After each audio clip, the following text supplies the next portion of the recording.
Subscribe to our channel and press the bell icon so that you never miss any video lesson from Raus IAS Study Circle. Join the official Telegram channel of Raus IAS Study Circle to stay updated and get all the materials on the Telegram. The link to the channel can be found in the description box. Hello and welcome to Daily News Simplified, an answer to what, why and how of newspaper reading from our UPSC Civil Services examination perspective. Now today, let us take up some of the important news appearing in the New Delhi edition of the Hindu newspaper dated 27th October 2021. The news to be discussed has been displayed on your screen and timestamping for the same has been provided in the description box below. So on this note, let's start our today's discussion from our UPSC Prelims and Mains perspective. Now in continuation with our discussion on questions asked in Prelims of 2021, let's take up this question number 91 which was given in set A. The question read, under the Indian Constitution, concentration of wealth violates. Options were A. Right to equality, B. Directive principles of state policy, C. Right to freedom, and D. The concept of welfare state. Now this question can be said to be pretty straightforward. However, you could have got confused either with respect to right to equality or with respect to concept of welfare state. But if you would have gone through Article 39 specifically, then you know that the aspect of concentration of wealth has been provided under this article, which comes under Directive Principles of State Policy under Part 4 of the Indian Constitution. Now this aspect was also covered in the prelims test series in the full length test number 8. The question read, which of the following is the part of Directive Principles of State Policy under the Indian Constitution? Options were, first, to protect monuments, places and objects of artistic or historic interest which are declared to be of national importance. Second, to value and preserve the rich heritage of the country's composite culture. And third, prevention of concentration of wealth. So in this particular question asked in the prelims test series, option 1 and option 3 were part of DPSP, whereas option 2 was part of fundamental duty. So here the question was, select the correct answer using the code given below, and here the correct answer would become C, that is 1 and 3 only. So had you known about this aspect of prevention of concentration of wealth provided under DPSP, this question could have been easily solvable. So obviously here the correct answer becomes B, that is the Directive Principles of State Policy. Now this aspect of Article 39 was also provided under the Prelims Compass magazine in the section of Polity and Governance under the chapter of Corporate Social Responsibility. Now here, the whole idea of CSR was inspired from Article 39, which stated that the state shall ensure for its citizens adequate means of livelihood, proper distribution of community resources for the welfare of all, especially the weak, and distribution of wealth equitably in the society for the common good of all. So with respect to distribution of wealth, it also means against concentration of wealth. And if we look at the exact Article 39, it says that state shall in particular direct its policy towards securing that the operation of economic system does not result in concentration of wealth and the means of production to the common detriment. It also says that citizens, men and women, equally have the right to adequate means of livelihood, that ownership and control of material resources of the community are so distributed as best to subserve the common good. So clearly this aspect of concentration of wealth has been provided under Article 39 Clause C. So through this question we understand that we should know the provisions with respect to Directive Principles of State Policy and also provisions of fundamental duties in case such a question is again asked by UPSC in the future. So let's take up this news appearing as an article on page number 9 with respect to the Ayushman Bharat Health Infrastructure Mission. The news titles, Preparing for Outbreaks. The Ayushman Bharat Health Infrastructure Mission aims to build a robust public health infrastructure. So this article highlights about the recently launched Prime Minister Ayushman Bharat Health Infrastructure Mission, which aims to strengthen critical healthcare networks in the country, which aims to address gaps in healthcare system in the country, and which also aims to give a push to healthcare infrastructure in India. So post second outbreak of coronavirus, which took place in April and May, as a country we understood that we need to fill the critical gaps in healthcare infrastructure. Not only that, we also need to strengthen our public healthcare institutions and governance capacities for diagnostics, treatment and also critical care services. Apart from this, the government also realized that there is a need to set up more laboratories in order to predict future outbreaks and also to study about these viruses or different kinds of diseases which may impact the lives of human. So based on these understandings, especially post second COVID wave, the government of India has launched PM-Ayushman Bharat Health Infrastructure Mission. So as already stated, the aim of this mission is to strengthen critical healthcare networks across India, that is both in rural India and also in urban India.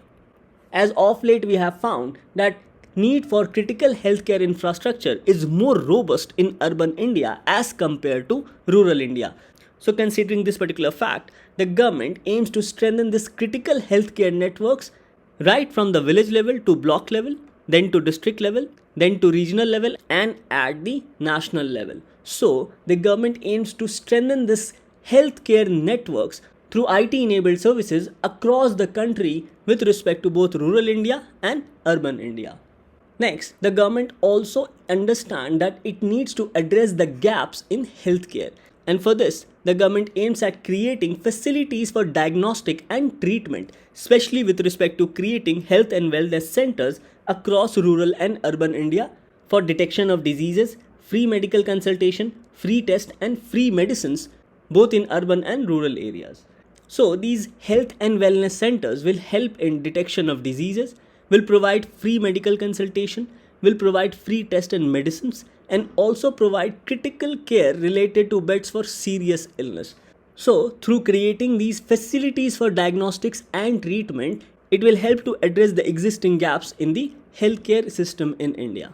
Further, the government also aims to improve testing network for diagnosis of diseases. And for this purpose, the government aims to provide an integrated public healthcare labs at the district level. It aims to establish block public health units. It aims to establish 5 regional national center for disease control in order to identify the outbreak of these diseases and also to study about these diseases. It aims to operationalize 15 biosafety level labs with respect to biomedical research. Now these biosafety level labs comes into 4 categories, and in BSL 3 level labs, all experiments are conducted in a biosafety cabinet to avoid any exposure. Even the COVID vaccine was created in a BSL 3 lab. So in these BSL 3 labs, all experiments are conducted in a biosafety cabinet to avoid exposure. Further, in these BSL 3 labs, ventilation system is controlled via filtered ventilation system, so as to avoid transmission of virus through air in case of spill of such virus in these BSL 3 labs.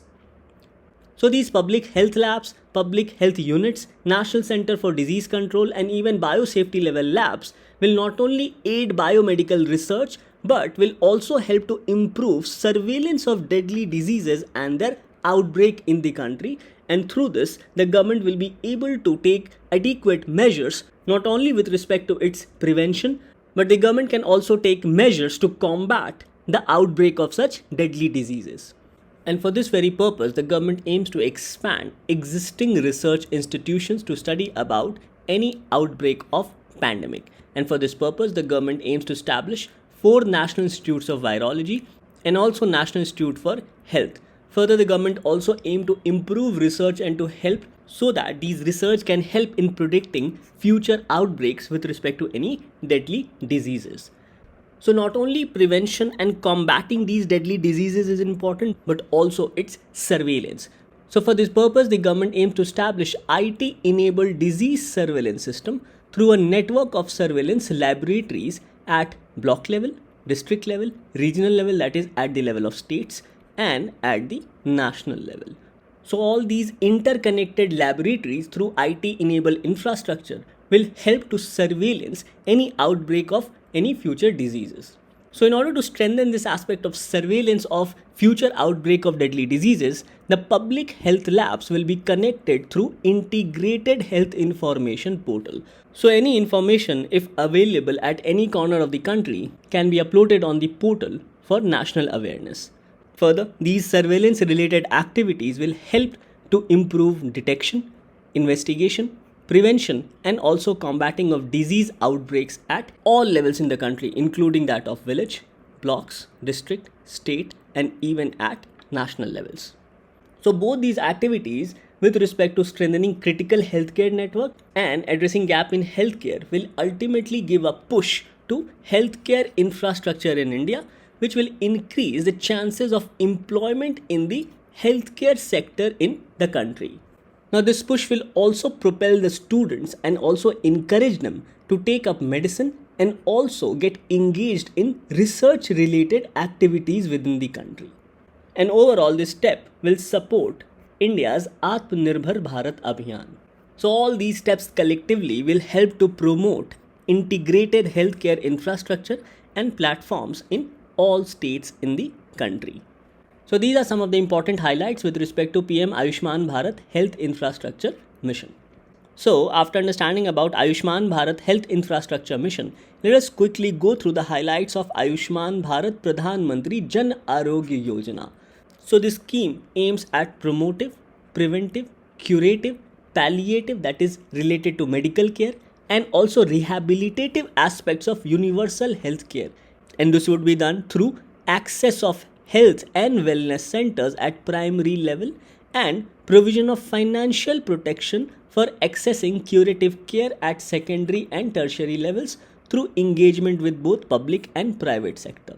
So it provides for financial protection by accessing curative care at secondary and tertiary level through engagement with both public sector and also private sector. Further, these health and wellness centers will provide comprehensive primary health care which will cover both maternal and child health services and also non-communicable diseases including free essential drugs and diagnostic services. Further, these centers will also play a critical role in creating awareness about the scheme, especially with respect to screening for non-communicable diseases, follow-up of hospitalization cases, among others. Now, regarding financial help, the Ayushman Bharat Pradhan Mantri Jan Arogya Yojana aims to provide a cover of up to Rs 5 lakhs per family per year for secondary and tertiary care hospitalization. Further, PMJ provides cashless and paperless access to services for the beneficiary at the point of service. So, overall, PMJ helps to reduce catastrophic expenditure for hospitalization, which impacts the vulnerable section and also impoverish them because there are a lot of expenses with respect to healthcare. So, according to the Government of India, there are two important components of Ayushman Bharat PMJ, that is creation of approx 1,50,000 health and wellness cares, which will bring health care closer to homes of the people, and providing health protection cover to poor and vulnerable families for secondary and tertiary care hospitalization. So these are some of the important highlights with respect to Ayushman Bharat Pradhan Mantri Jan Arogya Yojana. So after understanding about PMJ and also PM Ayushman Bharat Health Infrastructure Mission, let us also go through the challenges with respect to healthcare facilities in India.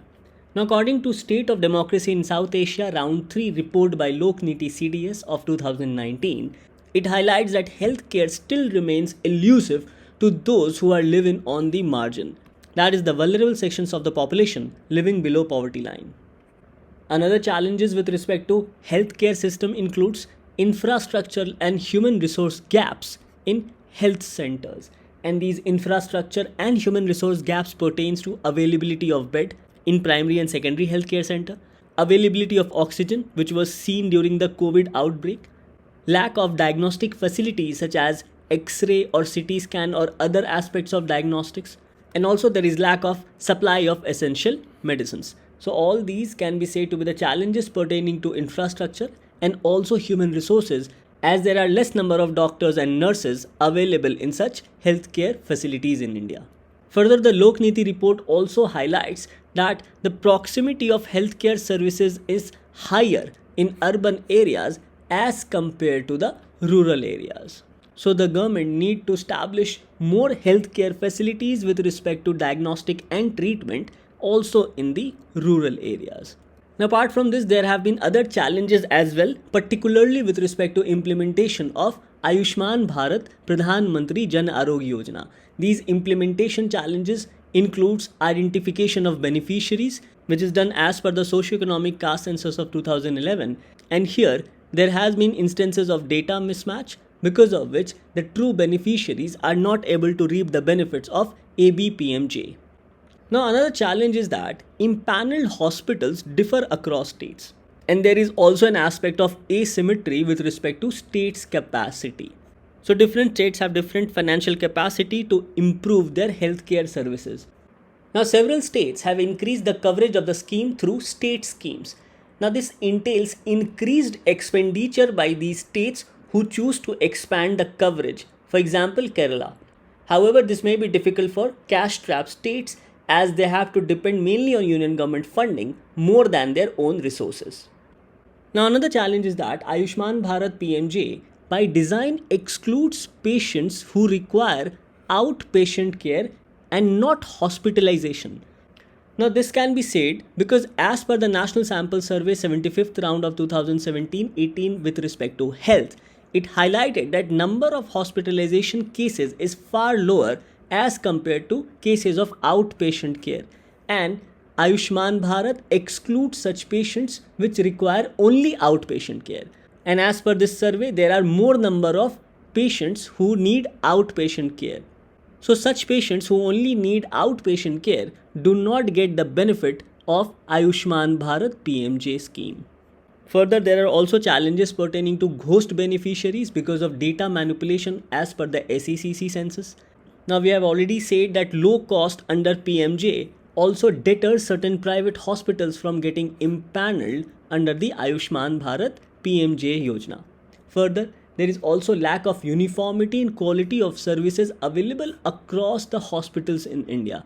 And in this regard, even the certification given by National Accreditation Board for Hospitals cover only few hospitals in the country. Now, this National Accreditation Board for Hospitals is a constituent board of Quality Council of India.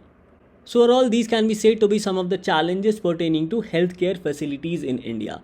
Thus, while implementing Ayushman Bharat Health Infrastructure Mission, the government must overall address the challenges in the healthcare system, including the implementation of Ayushman Bharat Pradhan Mantri Jan Arogya Yojana.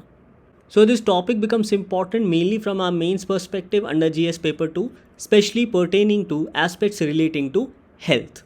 So after understanding Ayushman Bharat Pradhan Mantri Jan Arogya Yojana and also Ayushman Bharat Health Infrastructure Mission, let's take up the next article for discussion. Now the next article also appears on page number 9. It says, why India shouldn't sign on to net zero. Doing so would be to accede to further over appropriation of global carbon budget by a few. Now in this article, the author suggests as to why India shouldn't commit to the concept of net zero. Now we have already discussed the aspect of net zero in the past. So in this article, let us try to understand the viewpoint of the author as to the reasons he has given with respect to why India shouldn't sign on to, that is, why India shouldn't commit to climate neutrality. Now as you all know, that net zero means the balance of greenhouse gases which is emitted or released in the atmosphere as compared to the amount of greenhouse gases which is removed from the atmosphere. Now, one of the key sectors which emit these greenhouse gases are the energy sector, including the industries. And since India is a developing country, hence we use more coal as compared to renewable energies. So this extract highlights that despite many pledges and efforts by governments to tackle the causes of global warming, CO2 emission, which is also one of the greenhouse gases, from energy and industry have increased by 60% since United Nations Framework Convention on Climate Change was signed in 1992. Now from 1992 to present 2021, India has grown leaps and bounds. However, the situation of India is very different from that of a developed country, as the developed countries have released more greenhouse gases in the atmosphere as compared to the developing countries. So, according to the United Nations Framework Convention on Climate Change, the onus is more on developed countries to provide for mitigation efforts, as the UNFCCC distinguishes between commitment and responsibilities of the developed and developing nations. Now, before moving further, let us understand as to why UNFCCC distinguishes between commitment and responsibilities of developed and developing nations. Now, it's a general understanding that greater or more industrial activity leads to greater emissions, and greater emission leads to warming of the climate. So, the whole question is that who is carrying out more industrial activity in the world and since when? So, there are two aspects here, that which countries are carrying out industrial activities and the time from which these countries are carrying out these industrial activities. So here we can say that industrial activity did not start uniformly across the world, and it started much earlier in the developed countries such as countries of Western Europe as well as US, and it started much later in developing countries, for example India as well as China, even Bangladesh. So the question is that can both these group of countries, that is developed countries and developing countries, can be considered at par, especially with respect to the industrial activity being carried on and also with respect to greater emissions. Now, apart from the fact of timeline, there is another aspect which we must understand, and that is with respect to the scientific or technological development which has taken place in the developed countries as compared to the scientific developments which is currently taking place in the developing countries. So here we see that the developing countries are using more coal as compared to the developed countries. However, the developed countries have been carrying out industrial activities much earlier as compared to the developing countries. So it has been considered that the developing nations where industrial activity started much later should not be equally responsible at par with the developed nations. Now this is with respect to both timeline and also with respect to the scientific developments, as most of the developed countries now are using nuclear energies and using less amount of coal as compared to the developing countries, and we know that use of coal will lead to greater emissions. So with respect to this difference in emissions made by developing countries as well as developed countries, the Paris Agreement of 2015 agreed for a principle referred as common but differentiated responsibilities. That is, the responsibilities of developed nations would be greater as compared to the developing nation. Now, overall, UNFCCC provides for limiting greenhouse gas emissions both for developed as well as developing countries. Now, here you need to understand about the greenhouse gases emissions. Now, greenhouse gases can be said to be such gases which traps heat in the atmosphere, because of which the temperature of the atmosphere increases. So these greenhouse gases includes CO2, that is carbon dioxide, methane, nitrous oxides, fluorinated gases, as well as ozone depleting gases such as CFCs, that is chlorofluorocarbons, hydrofluorocarbons, etc. Now another important aspect with respect to these greenhouse gases is their ability to warm the atmosphere, and this ability to warm the atmosphere is recognized or gauged through their global warming potential of these gases, which is also referred as GWP. So GWP is the global warming potential for these greenhouse gases. Now, global warming potential takes into factor two aspects. First, how long a particular gas remains in the atmosphere, that is how long a GHG remains in the atmosphere. And second, how strongly any particular GHG absorbs heat or energy in the atmosphere, so that when the energy is trapped by these greenhouse gases, then it remains in the atmosphere. So both these aspects becomes important to find out the global warming potential of these greenhouse gases. So based on this understanding of distinguishing between commitment and responsibilities with respect to developed and developing nations, these two extracts highlights about path to net zero emissions is narrow, and second it says a rapid shift away from fossil fuels. Now this extract further highlights that path to net zero emissions is narrow, as staying on it requires the massive deployment of all available clean energy technologies such as the renewable energy. It further says that net zero means huge declines in the use of coal, oil and gas. So it says that this requires steps such as halting sales of new internal combustion engine passenger cars by 2035 and phasing out all unabated coal and oil power plants by 2040.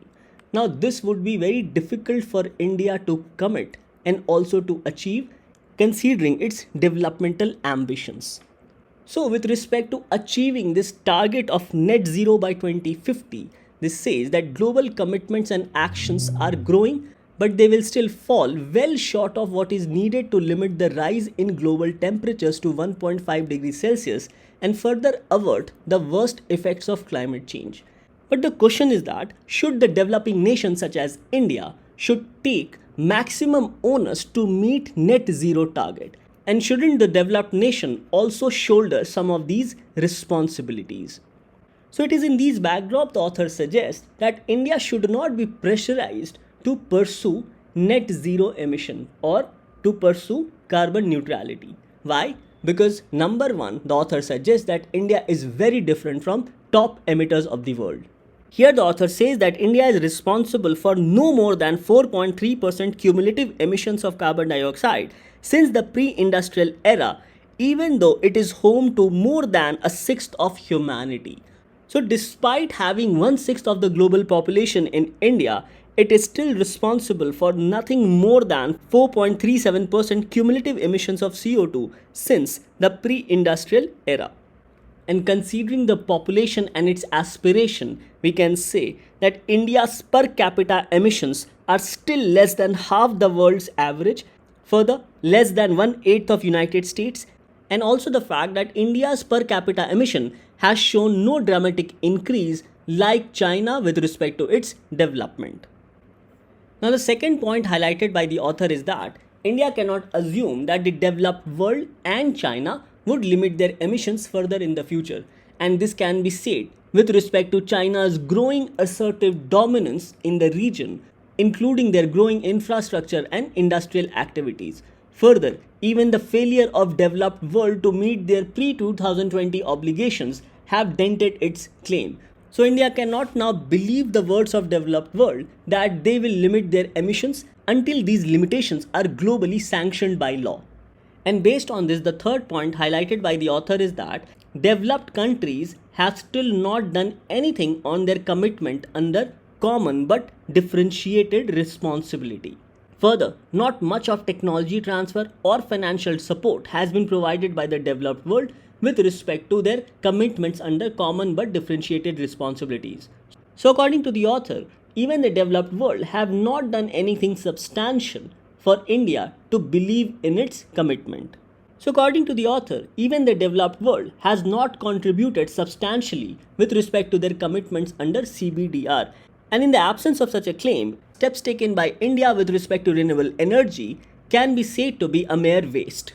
And lastly, the author suggests that India needs to emit carbon to fulfill its developmental needs, as carbon emissions will enable India to come out of lower middle income economy status and also help in eradicating poverty, hunger, and also malnutrition. Now, India also needs to emit carbon because India's resource-strapped small industry sector, that is MSMEs, provides maximum employment and also livelihood to the majority of population outside agriculture, and this sector, that is MSME, needs expansion and also modernization. So, with respect to developmental needs of MSME sector, India needs to emit CO2. Now, agricultural sector, apart from energy, is the second largest source of greenhouse gas emissions. Now, since India cannot limit its agricultural productivity, so it will continue to emit greenhouse gases. So these are the four reasons as to why the author suggests that India should not get pressurized to commit to net zero emissions. Thus, this article becomes important with respect to net zero, and this topic can be asked in GS paper 3 under the section of environment. With this understanding, let's take up the next article for discussion.